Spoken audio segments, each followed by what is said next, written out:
Good morning, everyone, and welcome to the Golden Nugget. I'm Drew Wolfer, your golden guide to everything that's happening inside of the metals market. This is the Golden Nugget show that happens at 11:30 Eastern Standard Time every single Wednesday on not only the legendary Verified Investing YouTube channel, but my personal Drew Wolfer YouTube channel, the Verified Investing Twitter, and my personal Drew Wolfer Twitter. So whatever medium that you are watching this on, we appreciate you. Thank you so much for showing up. Now, to all the new people that might not necessarily know what exactly the Golden Nugget is or what's going to go on, first and foremost, we are going to gauge gold, which is us doing technical analysis on gold, talking about the trades that we had last week. A couple of them went very well, right? Then we are going to do the exact same thing on silver, where we do silver technical analysis. Then we're going to get into what is called the knowledge bank, or what I like to call the Golden Nugget, that happens every single week, where I drop a knowledge bomb on you from a training that I brought out with Verified Investing called the Golden Opportunity, that teaches you exactly how to trade inside of the financial markets, not only from a fundamental perspective, understanding economic dates and things of that sort and how they affect whatever market it is that you're in, but also from a technical perspective, because we know that technicals are technicals and they go across any market, asset, whatever you can chart. You will be able to use those things on everything that I teach you inside of the Golden Opportunity. So if that's something that interests you, the Knowledge Bank and the Golden Nugget is something that you might want to pay attention to, because it might incentivize you to get into that training and take your trading a little bit more seriously. Then we are going to do a commodity compass, which tells you everything that is happening inside of the gold markets and just the metals markets overarching in general, that is going to be moving the markets in the meantime, right? That way you can position yourself properly for your trades, right? And not just rely on me solely to give you the trades. Secondarily, we are also going to do two special segments, and then we are going to do the economic calendar, telling you everything that is going to be happening before you see me again next week, right? Faithfully at 11:30 Eastern Standard Time. So without further ado, we do have a star-studded cast. We've got the Fed. We've got Trump. Big Daddy Trump's in the building today. We have Citigroup. We have BRICS nations. We'll just say, for all intents and purposes, we have another star-studded cast. So without further ado, let's just get straight into the very first segment and let's gauge gold. So right over here, you're going to see this is our gold chart, okay? And for all intents and purposes, I brought up something that I don't normally have on the chart, and that is the FRVP. I do believe that this FRVP is, we'll just call it what it is. It is very critical to understand this right now. Why? This is the value area high right here, this top orange line. This is the value area low. This is the point of control. And this is actually why, excuse me one second, I gotta zoom in. Right here, this is exactly why we were going to take one of our trades last week, and let's pull those up really quickly.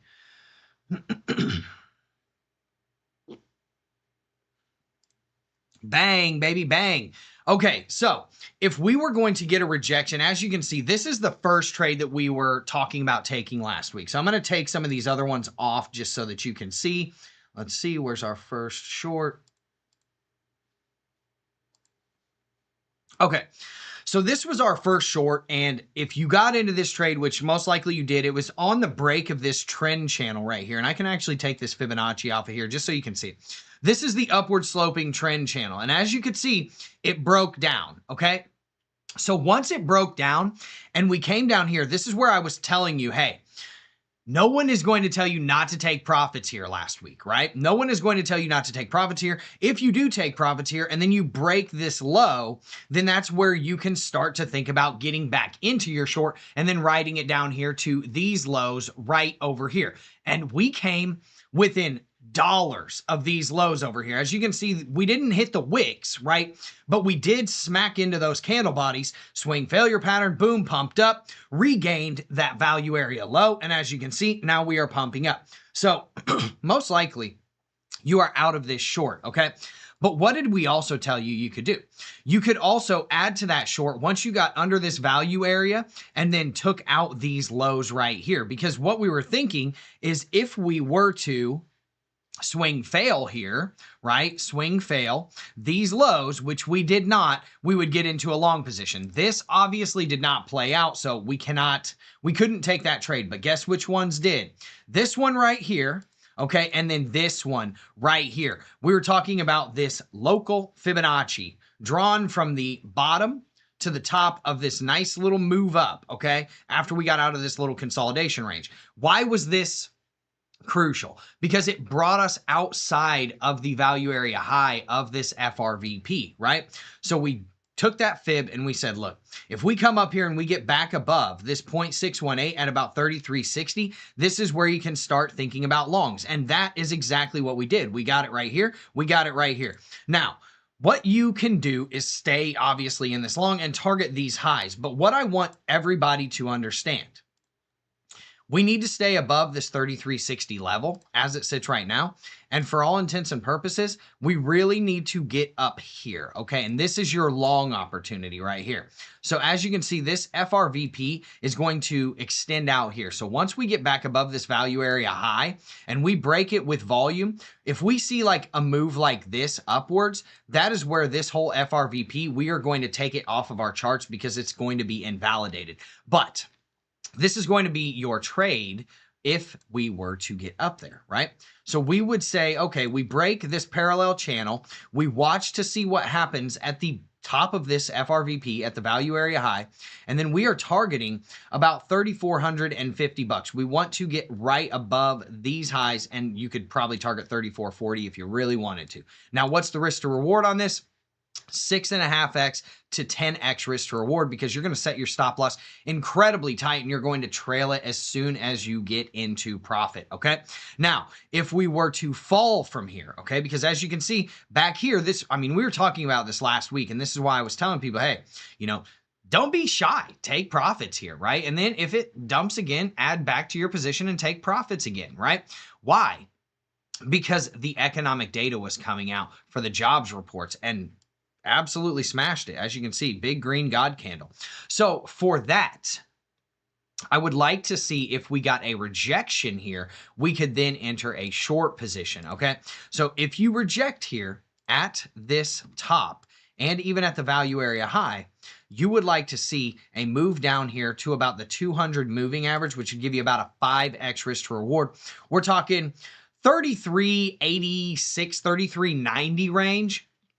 If you reject from there and the bottom end of this trend channel, that's where you're going to be thinking about shorting. But once you get above about 33.90 to 33.95, that's where you're going to be thinking about longs. Obviously, you're going to be watching this channel right here because we would like to get accepted back into this channel. And then this could turn into a massive swing trade that you could ride up to, potentially new all-time highs. Now, silver, same stuff, baby. Let's get into the silver snapshot. All right. So as you can see, we are reaching some resistance right here at about $38 down to about $37.70 at this previous consolidation zone after this big massive run up. Then we got the pullback. Then we got another big run up to obviously the 14-year high at about $39.50, right? So this consolidation zone right here, just under 38 bucks, that's where we're sitting as it sits right now. So if you pull a Fibonacci, as you can see from the high to the low on this swing, we are at the 0.5 fib right at $37.86. We are also under the point of control, which is right here. Now, I won't talk too terribly much about the Golden Nugget trades last week, because if you're still in this short from here, man, you absolutely killed it. But you should have gotten out of this short a long time ago. We advised to get out of this short a lot of times, but you did catch that short from the top. But in any case, our other long that we were talking about last week, it didn't play out because we did not get the swing failure pattern here. So it was no trade for us. So there was nothing we could do about that. Sometimes our trades hit, sometimes they don't. It just, it's the nature of the beast. So as it sits right now, I would be looking for a move above. Give me 1 second. Let me get this out of here. I would be looking for a move above the $37.90 to about $38 range. Now you need to watch out here at about $38.26, okay? So if you're looking for longs, this is what you're going to be looking for. If we pull this Fibonacci from the top to the bottom, okay, and we get this other fib off of here, we are still trading inside of this parallel channel, by the way. Massive, massive parallel channel, okay, as you can see. Now, if you're looking for longs, you're going to be looking for longs in this range right here, probably from about $37.27 to about $37.06. Why? Well, we don't really want to get down there, but if we did, you would like to see a bounce from the 0.382 fib and 0.5 fib and from this 100 moving average on the hourly chart, okay? So with all of that said, we need to stay above this 200 moving average right here at about $37.67. But for all intents and purposes, this is not like a guarantee of anything. But when you lose the 200 moving average, it's a pretty bearish sign for a move down. And if you lost that 200 moving average, you could short it down potentially here to about $36.86. And that 200 moving average right now is at about $37.65. So, I mean, it could be a pretty good move, about a 3x risk to reward. But what I would like to see is a back test of this 200. And then I would be looking to come up here and test the $38.63 range. So this would be your potential long. If you were to bounce from here, obviously you're doing it right now. I would set my stop loss extremely tight on this. And I mean like under this, where this fair value gap fill would be, which is right around here at about 37.60. So you could set your stop loss right here at about 37, call it just under 37.50. Your first take profit would be here at about $38.15. Second full take profit would be at about $38.68 to the top end of the value area high. And that is essentially what I am going to be seeing right now inside of the gold and obviously the silver markets. Now let's move our positions into the Golden Nugget trades section. That way we can make sure that we keep track of this into next week. Now, with that being said, I want to go through what is called the commodity compass. And if you have been here long enough, you understand what the commodity compass is. But for anybody that doesn't, it's just what's moving gold and metals right now. Okay. So what is going on inside of the markets? Well, we have gold prices slipping by 0.1%. to about 33, 70 something right now, as the US dollar actually is rebounding, okay? Futures were also declining, okay? Now, markets are awaiting Trump's announcements on Fed appointments, and that's something we're going to talk about in a special report coming here in just a little bit. There is going to be a temporary replacement, spoiler alert, for a potential opening, and future Fed chair decisions are something that Trump will be talking about very soon. So it is going to be a crazy, crazy week, or at least crazy month, most likely inside of August. So Fed Watch actually projects nearly an 88% chance of a Fed rate cut in September. So watch out for that. Because, and we're going to talk about that in that other segment too. So I'm not even going to spoil it. Okay, Citi has also lifted their 3-month price forecast to $3,500. It was previously $3,300. That's substantial. That's almost 5%, right? So we're talking, they moved it up from 33 to 3,500, and maybe it's 1/3%, something like that. Expecting a trading range of 3,300 to about 3,600. Okay, they're citing weakening U.S. growth, like GDP and things of that sort, economy growth, and also they're citing inflation, right? So we also have tariff tensions again with guess who? A BRICS nation. It's always a BRICS nation, man. If you don't know what the BRICS nations are, Brazil, Russia, India, China, South Africa, they are basically the gold guides, other than myself, right, in the world, okay? Now, I want to get into our knowledge bank, okay? And this is what I call the Golden Nugget, okay? And this is going to center solely around Fed rate decisions, okay? And I want, this is something that I teach inside of the Golden Opportunity, okay?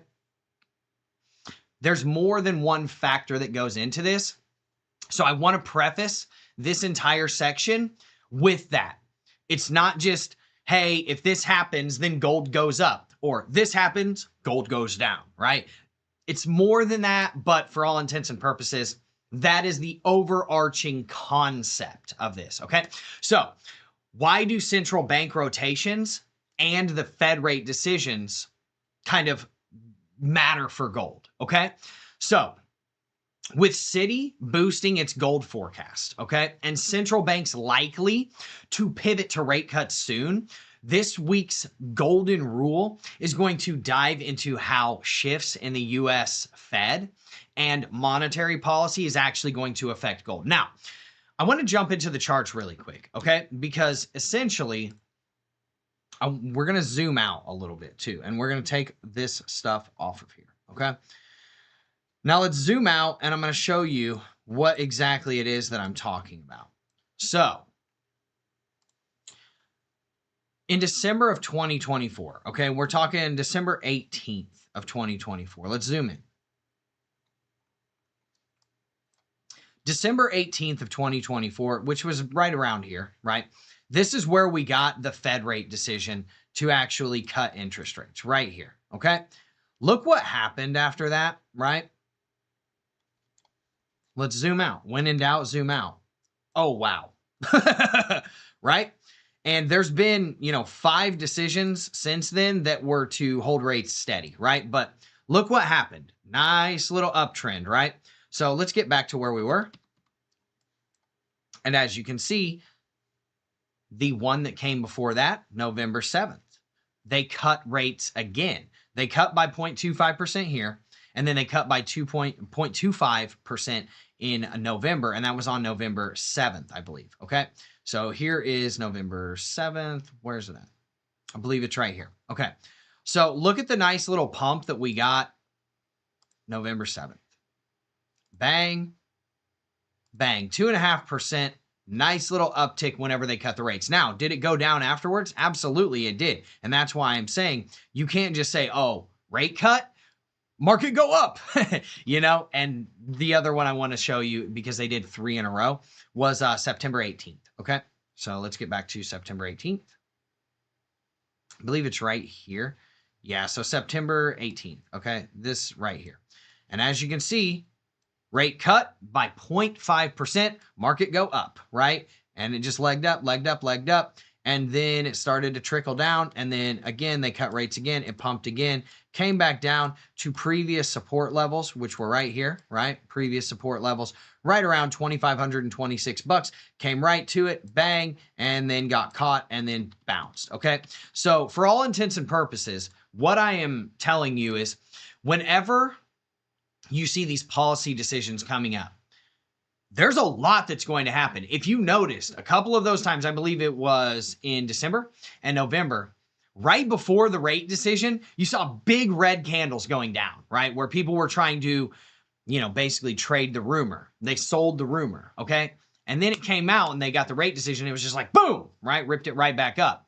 So sometimes it's best to stay out of the market for at least the 30 minutes or hour before that decision comes, and then the hour afterwards. That way, whenever it's whipsawing, you don't get shaken out of your positions and you let the market digest it. Because from a long-term perspective, from an understanding of the market perspective, there's better trades to be made than the absolute storm that happens after the news tells you, hey, we just cut rates. So remember that in September, if they do cut rates, like, I'm going to wait an hour afterwards and then catch the run that comes after that, right? Because there's plenty of gains to be made. As you can see, when we zoomed out on the charts, there were plenty of gains to be made after that. You do not have to jump in the second that they do it or position yourself beforehand, right? I promise you.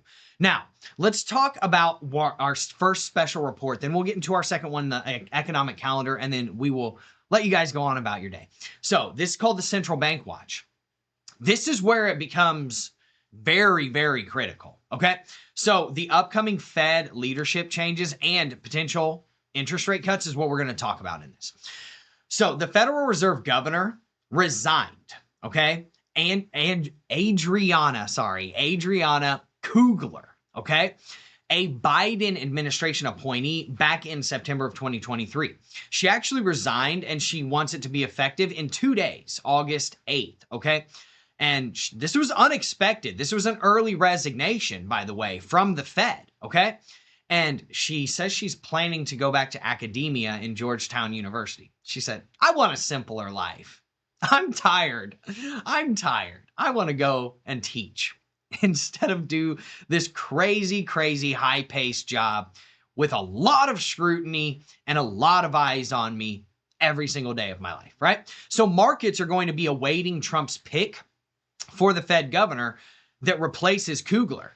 And a lot of people are seeing this as a very, very bullish sign, right? Because they're like, oh, wow, I don't want to get political. I don't get political. But what I'm saying is that a lot of people are like, hey, Trump needs to be appointing some Fed people because Biden was the last one that did that. And it's just not weighted, properly or whatever, even though Trump is the one that appointed,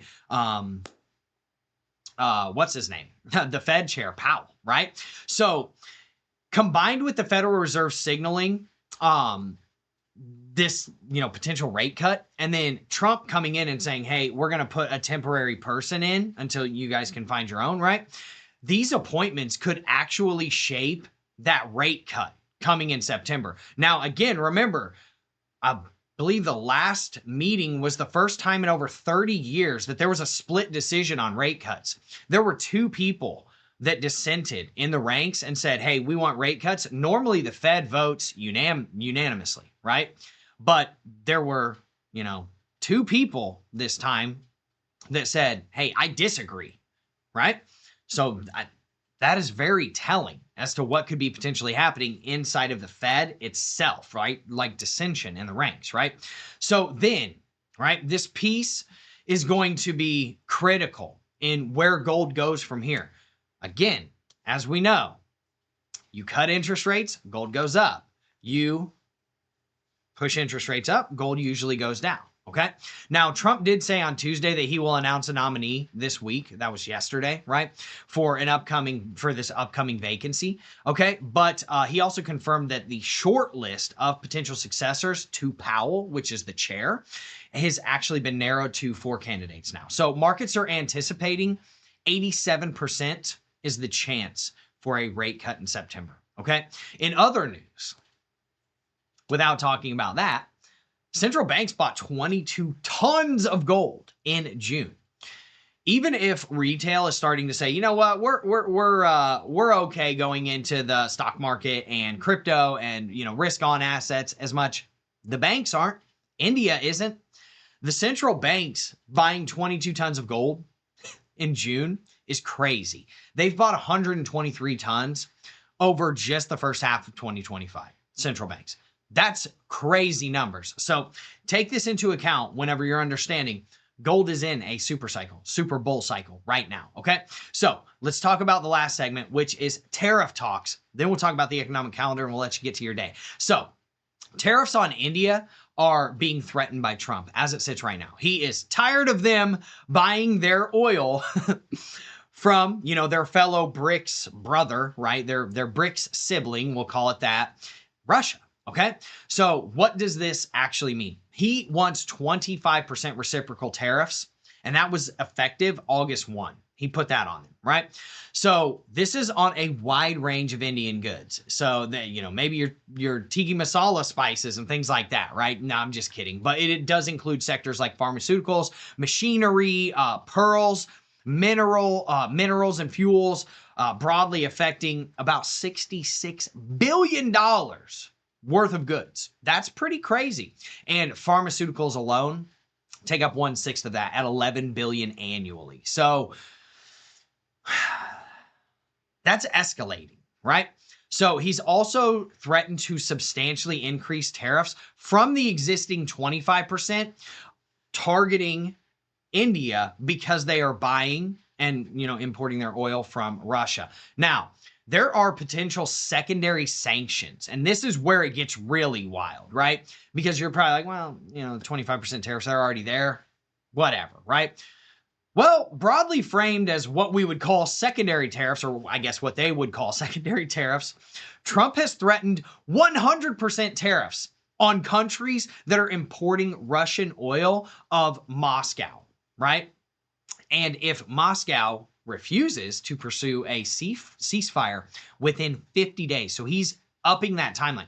So he's tying these tariffs to Russia on their oil that they export due to, the conflict with the Ukraine. So could this, potentially shake out over the next 2 months and just be nullified? Yes, it absolutely could. But we've seen him put time clocks on these things before, and, sometimes it works and sometimes not so much. So let's talk about the economic calendar. But the one tidbit I do want to say is that in times of, global uncertainty, in times of tariff talks and threats of sanctions and, these massive 100% tariffs and, all these reciprocal tariffs where he's just smacking people, that's going to fuel safe haven demand. And what's your first safe haven? It's going to be gold. What's going to also follow that? Potentially silver, even though it is a production metal, right?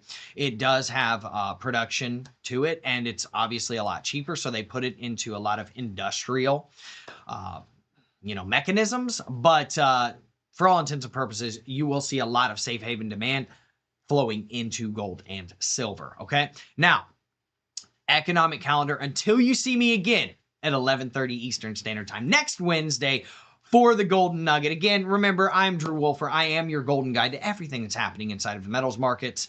We have tomorrow, 8:30 a.m., productivity and costs. That is just the preliminary report. Don't get crazy over it. It's not super wild, right? Okay. 10 a.m. we have wholesale trade for June. Okay. 11 a.m. we have the survey of consumer expectations, and then we have the weekly economic index a half hour after that. That's all Eastern time. Okay. Now on Friday, nothing crazy. We have the market closing Friday evening and then opening, Sunday evening. So just pay attention, right? Pay attention. If you don't hold your trades over the weekend, close your trades tomorrow, or not tomorrow, Friday. Now on Monday, again, nothing crazy, but then on Tuesday, it is game time. CPI for July, and very likely this is the most market moving data of the week. I promise you. CPI is absolutely going to move the markets. Pay attention for it. Set it on your calendar. It drops at 8:30 Eastern time on Tuesday. That's August 12th. Okay. Then we have our weekly economic index on Wednesday, and obviously you will see me then. So you saw all of the reactions from all the economic data that dropped this past week, right? You saw your ISM, you saw your jobs data, you saw all these different things. Okay. So just make sure you pay attention for all of this stuff because it truly does matter. And with that being said, I appreciate you all so much. Make sure that you are positioning yourself properly. Make sure that if you want to learn how to trade, learn it from somebody that is a verified pro trader, somebody that can teach you in a way that actually makes sense, somebody that can teach you in a way that will, hopefully make you profitable like I am with an 80+% win rate that is documented inside of the Verified Investing YouTube channel, or inside of the Verified Investing community, not the YouTube channel. So I would love to have you inside of the Golden Opportunity. If that's something that interests you, click the first link in the description. I will see you next week. Bright and early, not super early, but, it depends on where you're based. If you're based on the West Coast, it is bright and early at 11:30 Eastern Standard Time for the Golden Nugget. And I appreciate you all so much for showing up. Have a wonderful day, everyone. Imagine waking up every day with freedom. No boss, no clock, just you, your charts, and profit stacking. That is the life of a verified pro trader, and it's exactly how I built mine, by learning to trade gold the right way. I've helped countless members start winning, and now it's your turn. This is your golden opportunity to trade like a pro, live like a boss, and take advantage of the gold super cycle that is transferring wealth like we've never witnessed before. So make this your golden opportunity.